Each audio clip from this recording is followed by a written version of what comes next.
So I want to empty out this IBC into the sump, but the outlet's at the top. So all I did is I elbowed in and then I added a 70 centimeter pipe all the way to the bottom. I just switched on our water pump, closed off this bank of 3 fish tanks water inlet, and I'm just filling up these 3 that overflow into this IBC, just enough to get the siphon going and have it drain out to the sump tank in the bottom.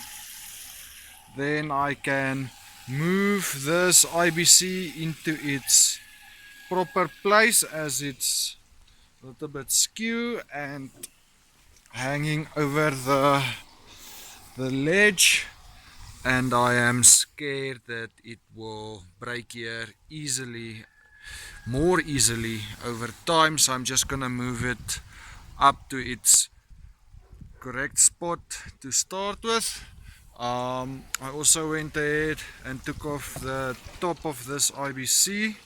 When this is moved into place, I can cut out the section precisely where we need it in the frame, so that the angle of this pipe isn't, it's slightly twisted to the top, to the end, so we need to level this out to properly adjust the heights, the exit heights of our filters.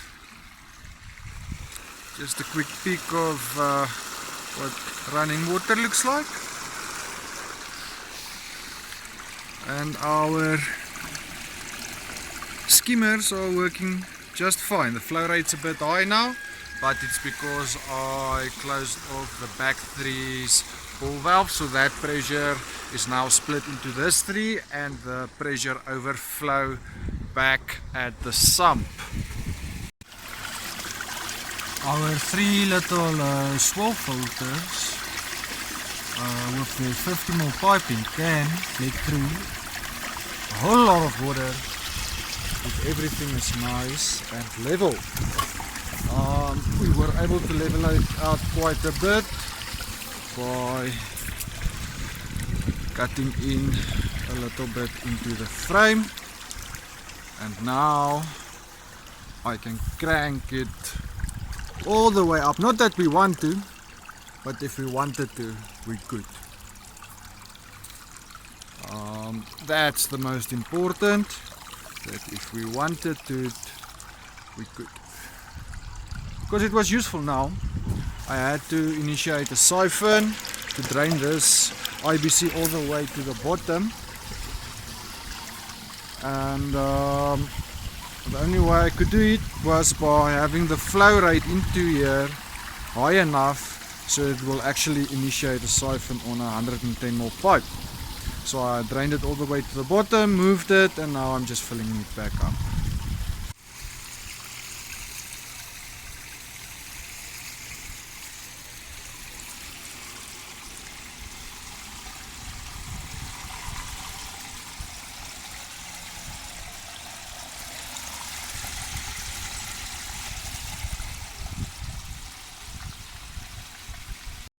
So I've improved slightly on our drain pipe.